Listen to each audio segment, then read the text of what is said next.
Sports വാർത്തയിലേക്ക് പോയാൽ Manchester ടെസ്റ്റിൽ ഇംഗ്ലണ്ടിനെതിരെ പരാജയം ഒഴിവാക്കാൻ ഇന്ത്യ പൊരുതുകയാണ്. രണ്ടാം ഇന്നിംഗ്സിൽ ഇന്ത്യക്ക് ലീഡ്. നായകൻ ശുഭ്മാൻ ഗില്ലിന്റെ സെഞ്ചുറിയാണ് ഇന്ത്യക്ക് കരുത്തായത്. ജഡേജയ്ക്കും വാഷിംഗ്ടൺ സുന്ദറിനും അർദ്ധ സെഞ്ചുറി.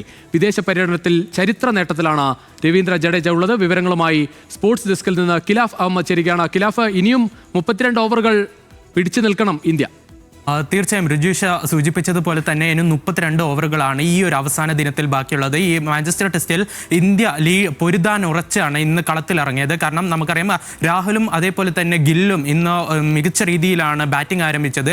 ആദ്യം രാഹുലിന് 90 റൺസ് എടുത്ത രാഹുലിന് നഷ്ടമായെങ്കിലും പിന്നീട് ഗില്ലും ജഡേജയും കൂടി ഈ ഒരു ഇന്നിങ്സ് മുന്നോട്ട് നയിക്കുകയായിരുന്നു. സെഞ്ചുറിയുമായി ഗിൽ കളം വിട്ടെങ്കിലും റെക്കോർഡുമായാണ് ഗിൽ പുറത്ത് പോകുന്നത്. കാരണം ഈ ഒരു പരമ്പരയിൽ ക്യാപ്റ്റനായി ഒരു പരമ്പരയിൽ 4 സെഞ്ചുറി തികക്കുന്ന ആദ്യ താരം എന്ന റെക്കോർഡാണ് ഇതിൽ ഗിൽ കുറിച്ചത്. കൂടാതെ ഇതിൽ പിന്നീട് സുന്ദറും അതേപോലെ തന്നെ ജഡേജയുമാണ് ഇന്ത്യക്കായി മികച്ച പ്രകടനമാണ് കാണിക്കുന്നത്. ഇരുവരും അർദ്ധ സെഞ്ചുറിയുമായി വിട്ടുകൊടുക്കാതെയുള്ള ഒരു കൂട്ടുകെട്ടാണ് ഇപ്പോൾ കാഴ്ചവെക്കുന്നുള്ളത്.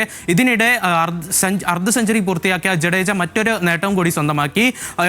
വിദേശ പര്യടനത്തിൽ 1000 റൺസും അതേപോലെ തന്നെ 30 വിക്കറ്റുകളും നേടുന്ന ആദ്യ ഇന്ത്യൻ താരം എന്ന റെക്കോർഡാണ് ജഡേജ സ്വന്തമാക്കിയത്. കൂടാതെ ഇംഗ്ലണ്ടിൽ ഈ 1000 റൺസും അതേപോലെ തന്നെ 30-ൽ കൂടുതൽ വിക്കറ്റുകൾ നേടുന്ന താരമെന്ന റെക്കോർഡും മൂന്നാമത്തെ താരമെന്ന റെക്കോർഡും ജഡേജ സ്വന്തമാക്കി. ഏറ്റവും ഒടുവിൽ നമുക്ക് നോക്കുമ്പോൾ അറിയുന്നത് 28 റൺസിന്റെ ലീഡാണ് ഇപ്പോൾ ഇന്ത്യക്കുള്ളത് രണ്ടാം ഇന്നിംഗ്സിൽ. എന്തായാലും ഇനിയൊരു 32 ഓവറുകൾ പിടിച്ചു നിൽക്കുകയാണ് ഇനി ഇന്ത്യയുടെ ലക്ഷ്യം. ഈ ഒരു തോൽവി ഒഴിവാക്കി ഈ ഒരു പരമ്പരയിലേക്ക് സമനില നേടി അവസാന പരമ്പരയിലേക്ക് പരമ്പര സമനിലയിലേക്കുള്ള അവസാന ശ്രമത്തിലാണ് ഇന്ത്യ.